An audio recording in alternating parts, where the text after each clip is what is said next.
네, 안녕하세요. 오늘은 도시군 관리계획에 대해서 알아보도록 할게요. 도시군 관리계획은 내용이 많습니다. 하지만 또 시험에 그만큼 많이 나오는 내용 부분이기 때문에 중요한 부분을 위주로 자세하게 알아보도록 할게요. 먼저 도시군 관리계획의 정의에 대해서 알아볼게요. 특별시, 광역시, 특별자치시, 특별자치도, 시 또는 군의 6곳의 개발 정비 보전을 위해서 수립하는 토지 이용 등등등에 관한 다음에 이런 계획들을 말합니다. 그래서 8가지가 이렇게 나오고요. 어떤 내용들이 있냐면은 용도지역, 용도지구의 지정 변경에 관한 계획, 용도구역, 즉 개발 제한구역, 도시자연공원구역, 시가와 조정구역, 수산자원 보호구역 이런 것들에 대한 지정 변경에 관한 계획, 기반시설의 설치 정비에 관한 계획, 지구단위 계획의 지정 또는 변경에 관한 계획과 지구단위 계획, 도시개발 사업이나 정비사업에 관한 계획, 도시혁신구역의 지정 또는 변경에 관한 계획과 도시혁신계획, 복합용도구역의 지정 또는 변경에 관한 계획과 복합용도계획, 도시군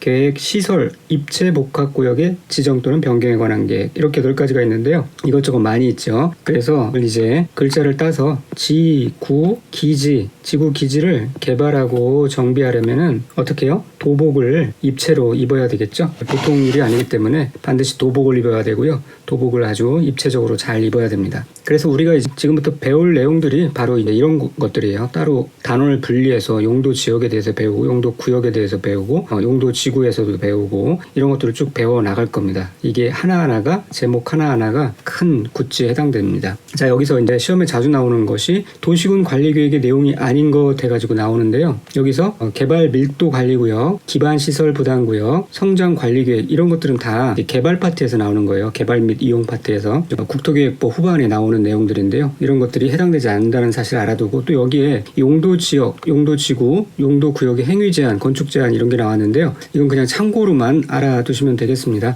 이런 내용은 사실 나오면은 문제의 소지가 있기 때문에 나오지는 않을 거고요. 여기서 보면은 이제 지정 또는 변경에 관한 계획이지, 여기에 행위 제한이나 건축 제한 내용까지 포함되어 있지 않아요. 그러니까 무슨 말이냐면은 도시군 관리 계획은 이렇게 경계 및 범위 결정을, 어디를 용도 지역을 할 것인지 지구를 할 것인지 그런 경계 및 범위 결정 그런 내용이에요. 그래서 그 지정을 전제로 하는 그 행위 제한, 건축 제한 자체는 거기에 포함되어 있지 않습니다. 그러니까 도시군 관리 계획의 내용이 아니라 효과에 해당되는데, 그렇다고 아니다라고 하기가 애매한 것이, 다만 지구 단위 계획 등을 통해서 조정 특례를 부여하는 경우에는 그 제한 내용이 도시군 관리 계획의 구체적 내용이 되기도 해요. 그래서 이 부분은 그냥 그렇다 정도만 알아두시고 스킵하면 되겠습니다. 그런 정도 알아두시고, 이 부분은 나중에도 다시 반복될 거지만 도시군 관리 계획의 내용이 아니다라는 이 내용은 시험에 아주 잘 나오는 거니까 꼭 알아두시기 바랍니다. 그리고 이 도시군 관리계획 성격에 대해서 전에 광역도시계획과 도시군 기본계획과는 달리, 그것들은 이제 장기적인 발전 방향을 제시하는 비구속적 행정 심판 및 행정 쟁송의 대상이 되지 않는 그러한 성격을 갖고 있다라고 얘기를 했는데, 이제 도시군 관리 계획은 구체적인 계획이잖아요. 구체적인 실행 계획. 그러다 보니까 내용이 달라지죠. 구속적 행정 계획이라고 표현을 하고요.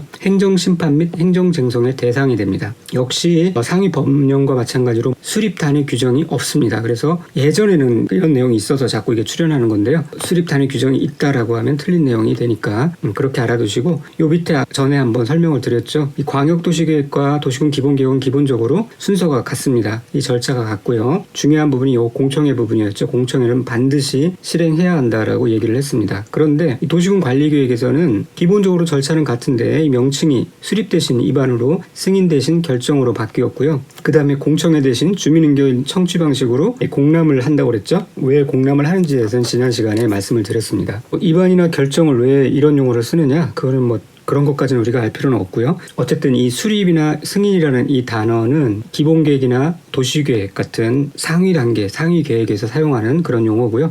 도시군 관리국에서는 이런 용어를 씁니다. 자, 그 다음에 도시군 관리계획의 입안의 각 절차에 대해서 살펴보도록 할게요. 도시군 관리계획의 입안권자는 6인, 특광, 특시, 특시군이라고 그랬죠. 그 6인과 또 국토교통부 장관과 도지사, 이런 사람들이 입안권자가 돼요. 원칙적으로는 이 6인이 이제 입안권자가 되죠. 그래서 특광, 특시, 특도, 시장, 군수는 관할 구역에 대하여 도시군 관리 계획을 입안해야 합니다. 입안하여야 해요. 그래서 입안하지 아니할 수 있다라고 하면 틀립니다. 그래서 지난번 살펴본 대로 이 도시군 기본 계획은 시군에 대해서 이 4가지 조건이 부합되면은 수립하지 아니할 수 있다라고 그랬죠. 수, 광, 아, 10만 원 내 모두 전부 뭐 그런 거 기억나시죠? 그런데 이 도시군 관리계획은 입안을 생략할 수 없어요. 반드시 입안해야 합니다. 그게 또 차이입니다. 그리고 이 6위는 인접한 다른 6곳의 전부 또는 일부를 포함해서 도시군 관리계획을 입안할 수가 있는데 어떤 경우냐? 지역 여건상 필요하다고 인정하여 이 6인이 다른 지역의 6인과 협의한 경우, 그리고 인접한 6곳의 관할구역을 포함하여 도시군 기본계획을 수립한 경우, 그런 경우에 전부 또는 일부를 포함해서 도시군 계획을 입안할 수 있고요.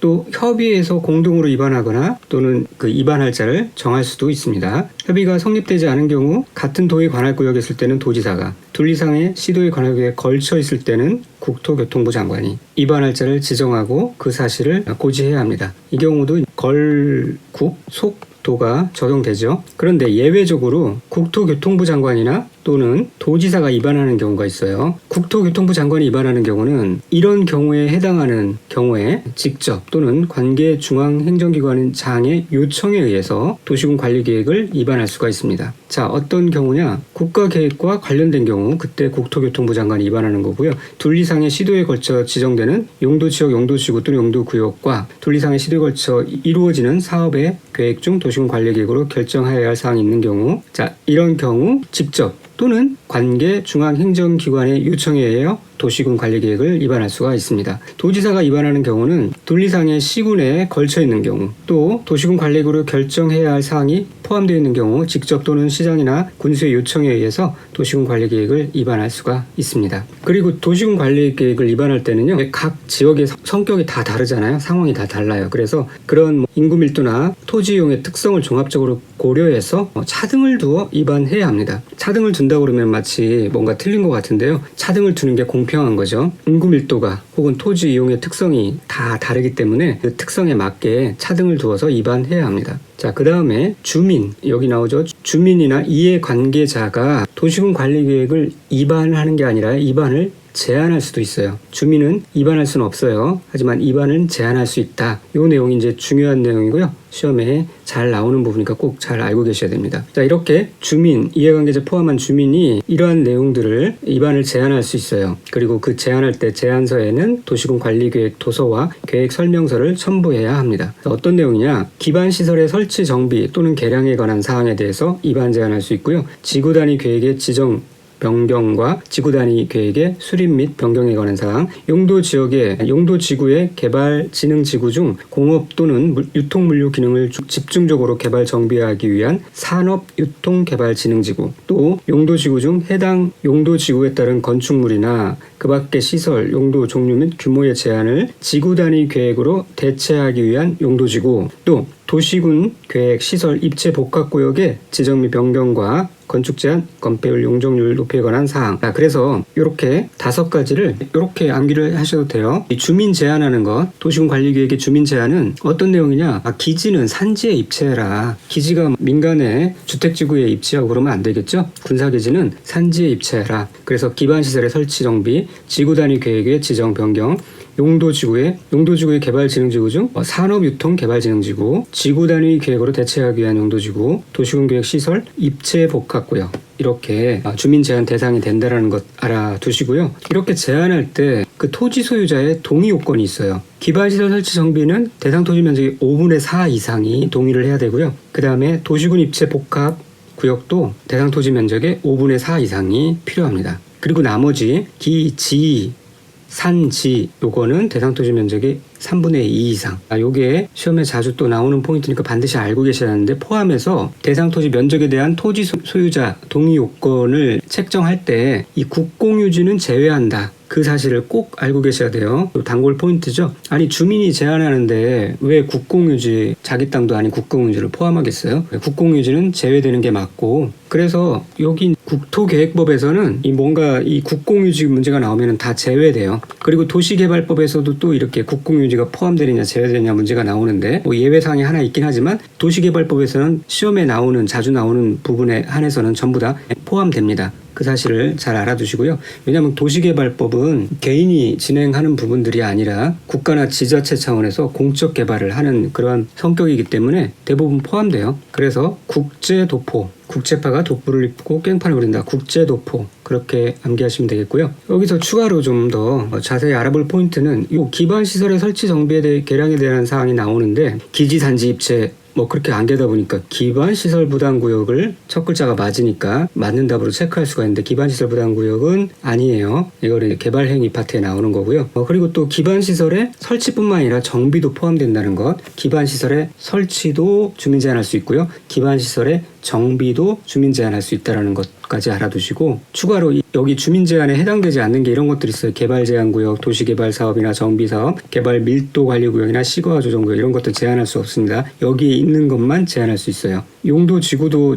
제한할 수 있는 게 아니에요. 용도 지구의 개발진흥지구 중 이런 산업유통개발진흥지구, 용도 지구 중 이러이러한 지구 단위 계획으로 대체하기 위한 용도지구 이런 거를 제한할 수 있는 것이지 용도 지구 자체를 제한한다 그러면 틀린 내용입니다. 그런 부분까지 알아두시고 또 이제 심화 내용이긴 한데 시험이 어렵게 나오면은 여기 이런 부분까지 또 나올 수가 있어요. 산업유통개발진흥지구의 제한 요건에서 모든 산업유통개발지구가 다 제한 지역에 해당되는 것이 아니라 이러한 요건을 모두 갖춘 지역으로 한정해요. 즉 무슨 지역이냐? 지정 대상 지역의 면적이 1만 제곱미터 이상 3만 제곱미터 미만일 것, 지정 대상 지역이 생산관리지역, 계획관리지역, 자연녹지지역일 것, 지정 대상 지역의 전체 면적에서 계획관리 면적이 100분의 50 이상일 것. 이런 조건이 다 갖추어질 때 산업유통개발진흥지구로 제한할 수가 있는데요. 여기서 이제 요겁니다. 생산관리지역이고 계획관리지역이고 자연녹지지역이지 이 보전관리나 생산녹지나 상업지역은 해당되지 않는다는 것.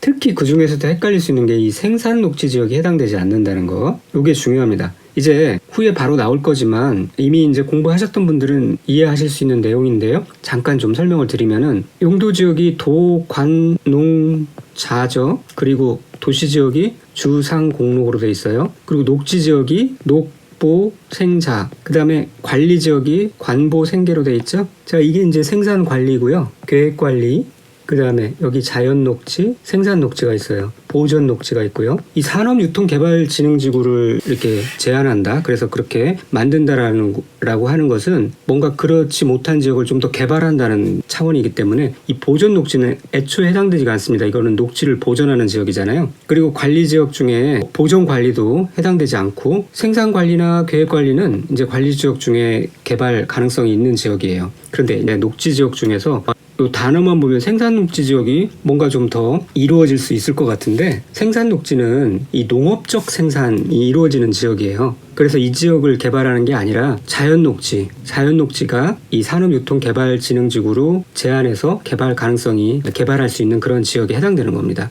그래서 자연녹지 지역의 특성을 보면 미리 가서 한번 보도록 할게요. 생산녹지 지역은 농업적 생산을 위해서 개발이 유보된 지역이고요. 자연녹지 지역은 제한적 개발이 허용된 지역이에요. 그래서 말만 보면 생산녹지 지역이 뭔가 또 개발 가능성이 많아 보이지만 그게 아니라 자연녹지 지역이다라는 것 알아두시고요. 이 자체가 시험에 다시 돌아가서 요 자체가 시험에 나올 수도 있지만 이제 이런 비슷한 개념이 도시개발법, 정비법 계속 반복해서 나오기 때문에 이 특성을 정확히 알아두시는 게 필요하고요. 또 때가 되면 다시 또 반복을 해서 말씀드리도록 할게요. 자, 그리고 이렇게 주민이 제한을 하게 되면은 45일 이내에 반영 여부를 제한자에게 통보해야 되고요. 30일 동안 연장할 수 있습니다. 그러니까 최대 75일 내에는 최종 통보를 해줘야 됩니다. 자, 그리고 비용 부담 문제는 이렇게 이제 주민이 입안 제한을 하는 경우에는 이렇게 제한을 받은 자는 제한자와 협의해서 제한된 도시군 관리계획의 입안 및 결정에 필요한 비용의 전부 또는 일부를 제한자에게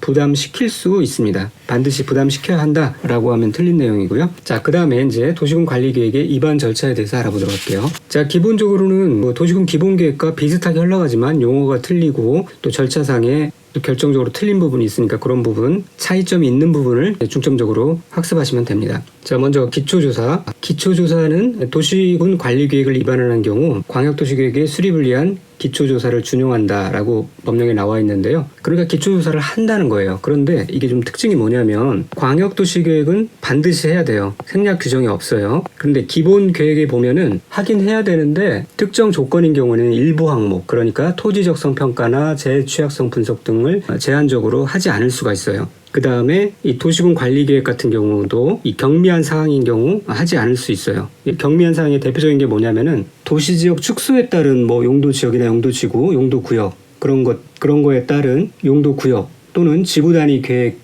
구역의 변경인 경우는 기초조사를 생략할 수가 있습니다. 그래서 메모를 하나 해주세요. 도시지역 축소 이런 단어가 나오면은 경미한 사항에 해당돼서 생략할 수가 있습니다. 자, 그리고 이제 밑에 기초조사를 또 실시하지 않을 수 있는 요건 여러 개 나와요. 그때 알아보도록 하고 이 부분은 11페이지에 보면은 토지 적성 평가와 재취약성 분석을 면제할 수 있는 사유가 상단에 나옵니다. 뭐 참고하시고요. 자, 그리고 이제 내려가서 기초조사를 실시하지 않을 수 있는 요건에 대해서 살펴보도록 하겠는데 여기서 기초조사뿐만 아니라 환경성 검토, 토지 적성 평가, 재취약성 분석 이런 것들을 각각 이제 실시하지 아니할 수 있는 요건이 나와요. 자, 이 네 가지 기초조사, 환경성 검토, 토지적성 평가, 재취약성 분석을 이 다이어그램으로 범위를 표시하면 이렇습니다. 기초조사가 있고요. 가장 넓은 범위고요. 그 다음에 환경성 검토가 있어요. 그 다음에 토지적성 평가, 그 다음에 재해 취약성 분석이 있습니다. 이 다이어그램의 의미는 범위를 말한 거예요. 그래서 가장 바깥에 이 기초조사의 생략 요건을 충족하면은 이 네 가지 절차 모두 일괄 생략이 가능한 거예요.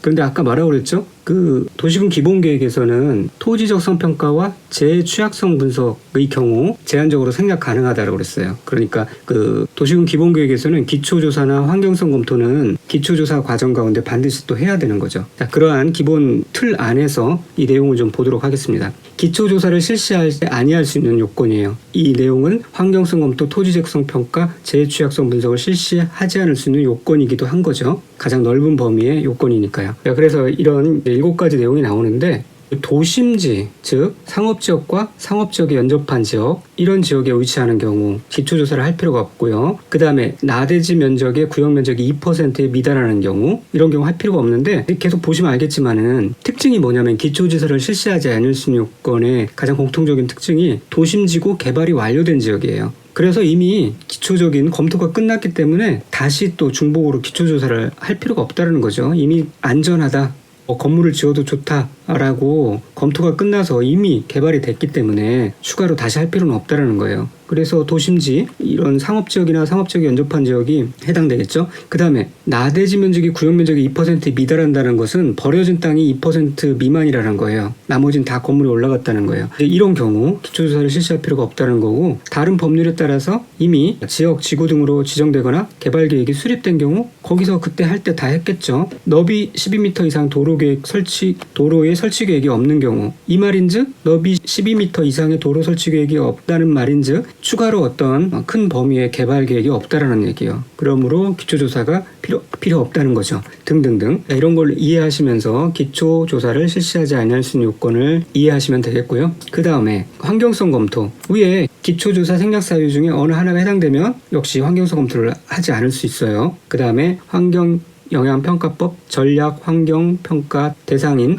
도시군 관리계획을 위반하는 경우 할 필요가 없고요. 그 다음에 토지적성 평가를 실시하지 아니할 수 있는 요건은 위의 기초조사 생략사유 중에 어느 하나에 해당되는 경우고요. 자, 이 내용은 좀 더 헷갈릴 수 있으므로 그냥 지워주시는 게 좋을 것 같고요. 여기도 뭔가 다 암기하기보다는 이해를 좀 하시고 넘어가시면 되겠습니다. 그러니까 기본적으로 도심지 기존 평가를 활용한다는 거예요. 그리고 5년 이내에 토지적성 평가를 실시한 경우 중복해서 다시 또 할 필요 없다는 거고요. 뭐 이런 지역의 도시군 관리계획을 위반한 경우, 도시군 관리계획을 위반한 경우, 다른 법, 도시개발법에 따른 도시개발 사업인 경우, 지구단위 계획 또는 도시군 계획 시설 부지에 도시군 관리계획을 위반하는 경우, 이렇게 뭔가 이미 위반해서 이미 개발이 되어 있어요. 혹은 개발이 용이하게 이미 되어 있어요. 그래서 별도의 입지 분석이나 그런 게 없이도 도시계획 수립이 가능한 경우 토지적성 평가를 실시하지 아니할 수 있다는 거고요. 기초조사 생략 사유에 해당되면은 토지적성 평가도 안 할 수 있고 환경성 검토도 안 할 수 있어요. 그런데 5년 이내에 토지적성 평가를 실시한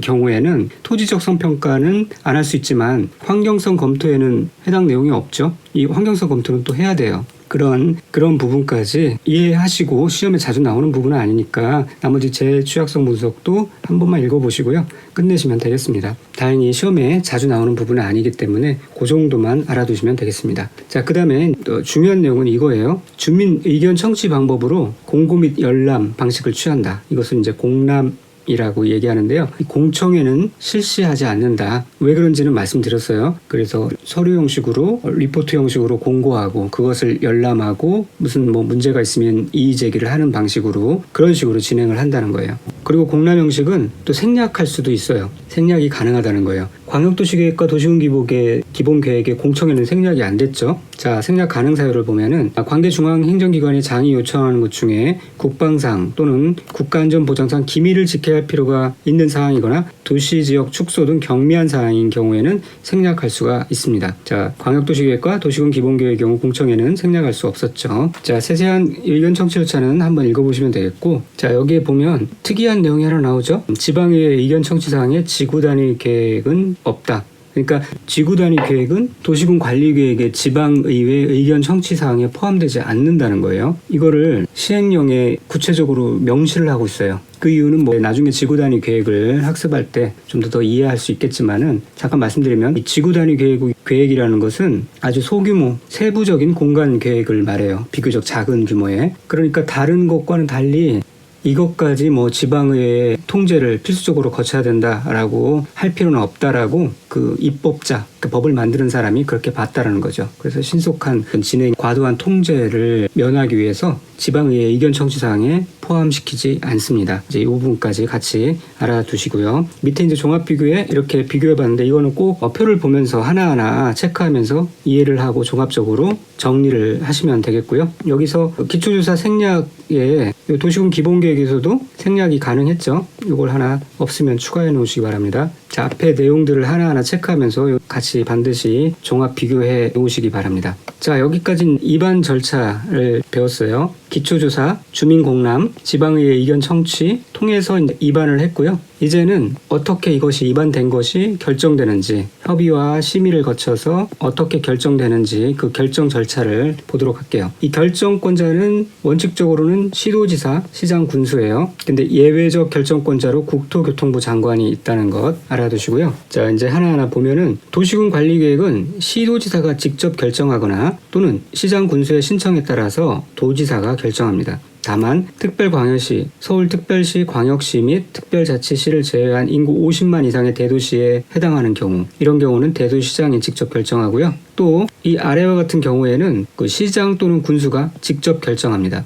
어떤 경우냐? 시장 또는 군수가 입안한 지구단위 계획 구역의 지정과 지구단위 계획구역의 수립 변경에 관한 도시군 관리계획. 지구단위 계획구역은 시장 또는 군수가 직접 결정한다. 또 지구단위 계획으로 대체하는 용도 지구 폐지에 관한 도시군 관리계획. 이런 경우 시장 또는 군수가 직접 결정하고요. 예외적으로 국토교통부 장관 또는 해양수산부 장관이 결정권자인 경우가 있는데, 국토교통부 장관은 자신이 국토교통부 장관이 입안한 도시군 관리계획인 경우 또는 개발 제한 구역의 지정에 관한 도시군 관리계획인 경우, 국가계획과 관련된 시가와 조정 구역인 경우, 이런 경우 이제 국토교통부 장관이 직접 하고요. 수산자원 보호구역의 지정 및 변경에 관한 경우에는 수산자원 해양수산부 장관이 예외적인 결정권자가 되겠습니다. 자, 그러니까 지금까지 살펴본 입안권자 및 결정권자를 다시 한번 좀 간단하게 정리를 해보면요. 입안권자는 원칙적으로는 6인이 있었고 예외적으로 국장 그리고 도지사가 있었죠. 자, 이 사람들이 이제 입안을 해가지고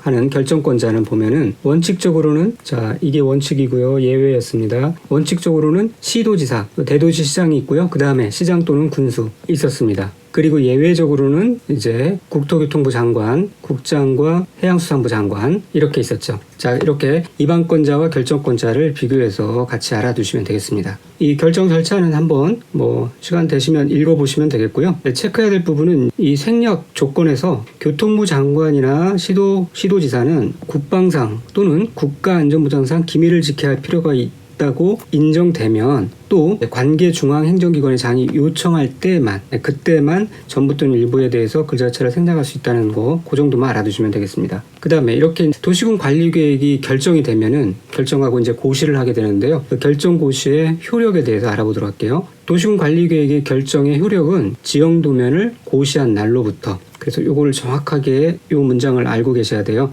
지형 도면을 고시한 날부터, 다음 날부터, 지형 도면을 작성한 날부터, 결정의 고실로부터 이런 거 다 틀린 말인 거 알아두셔야 돼요. 그래서 다른 거 필요 없고 도, 고, 날, 도로코 면도날 할 때 도, 고, 날 이게 정확하게 있어야 됩니다. 그 문장만 맞다 알아두시고요. 이 별거 아니지만 이 시험에 아주 자주 나왔죠. 이런 거 틀리면 정말 분노할 수밖에 없죠. 정신건강에 매우 해로운 문제이기 때문에 반드시 맞춰야 됩니다. 그리고 기득권 보호라는 조항이 있어요. 달리 말하면 도시군 관리계획 결정 당시에 이미 시행 중인 공사에 대한 특례, 그것들은 어떻게 할 것인가, 그 예외사항을 둬야 되겠죠. 그래서 그 특례 조항이고요. 내용을 보면은 도시군 관리계획 결정 당시 이미 사업 또는 공사에 착수한 자, 허가받고 착수 안 한 거 아니에요. 착수했어요 이미. 이런 사람은 도시군관리계획 결정과 관계없이 그 사업이나 공사를 계속할 수가 있고요. 또 예외적인 상황으로 수산자원보호구역 또는 시가와 조정구역 이런 경우에는 이런 지역의 지정에 관한 도시군관리계획의 결정 당시 이미 사업 또는 공사에 착수한 자는 공사를 계속할 수 있어요. 그런데 이런 조항이 단서 조항이 다시 추가로 붙는 거죠. 3개월 이내에 신고해야 한다. 3개월 이내에 신고해야 한다. 그래서 이 도시군 관리계획에 나오는 수산자원보호구역, 시가와 조정구역은 도시군 관리계획 결정 당시 이미 이런 것들이 사업 또는 공사에 착수했다 그러면은 계속 하되 3개월 이내에 신고를 해야 합니다. 정확히 말하면 착수 3개월이 아니라 그 당시에 착수한 자는 공사를 계속 하되 결정 이후 3개월 이내에 신고를 해야 된다는 얘기고요. 휴에 나오는 이제 개발법과 정비법에서는 똑같은 내용이 나오는데 3개월이 아니라 30일 이내에 신고하도록 되어 있어요. 그래서 3개월, 30일 이거 구분해서 암기해 두셔야 됩니다. 그래서 수시 착수 3개월 이내에 신고해야 되고요. 이게 개정돼서 더 단축됐죠. 착수 30일 이내 그렇게 외워두시면 되겠습니다. 자, 그 다음에 체크해야 될 부분이 지형도면 승인에 관한 내용인데요. 시장이나 군수는 지형도의 도시군 관리 계획에 관한 지형도면을 작성하면은 도지사의 승인을 받아야 합니다. 이 지형도면이라는 것은 도시군 관리 계획 결정이 최종되어가지고 고시가 되면은 그 해당 내용에 대한 지적이 표시된 지형도에다가 이 도시군 관리 계획에 관한 사항을 자세히 밝힌 그런 도면을 작성해야 된다는 거예요. 그 도면이 바로 지형도면인데 그 지형도면도 다 만들고 나서 함부로 고시를 하는 것이 아니라 그 승인을 받아야 된다는 거죠. 그래서 이렇게 지형도면을 작성하면은 도지사의 승인을 받도록 하고 있어요. 자, 그런데 여기서도 같이 좀 체크를 하셔야 될 게 지구단위 계획구역의 지정 변경과 지구단위 계획 수립 변경에 관한 도시군 관리 계획은 이 지형 도면을 작성해서 도지사의 승인을 받을 필요가 없다는 거예요. 제외한다는 거니까요. 왜 그러냐면 아까 말했듯이 지구단위 계획구역은 도시 내 이런 소규모 지역 단위의 개발 정비를 말해요. 그래서 시장 군수가 직접적으로 관여해서 그것들을 처리하도록 진행하도록 그렇게 자율권을 부여하고 있는 거예요. 그래서 18페이지에 살펴봤죠. 시장 군수가 스스로 입안하고 결정할 수 있도록 한 거예요. 그렇기 때문에 여기서도 도지사의 승인 같은 절차를 받을 필요 없이 그런 절차를 받을 필요가 없다. 그렇게 얘기하는 겁니다. 자, 그리고 하나 이런 정도는 읽어보시면 알겠죠. 광역도시계획이나 도시군 기본계획을 수립할 때 도시군 관리계획을 함께 동시에 입안할 수 있어요. 그렇게 하면은 여러 가지 절차를 생략할 수 있고 시간과 비용을 절약할 수가 있겠죠. 그런 정도 알아두시면 되겠습니다. 자, 그 다음에는 이제 다음 시간에는 공간 재구조화 계획에 대해서 알아보도록 할게요. 믿고 따라오시면 단시간에 원하는 점수를 충분히 획득할 수 있도록 그렇게 도와드리겠습니다. 감사합니다.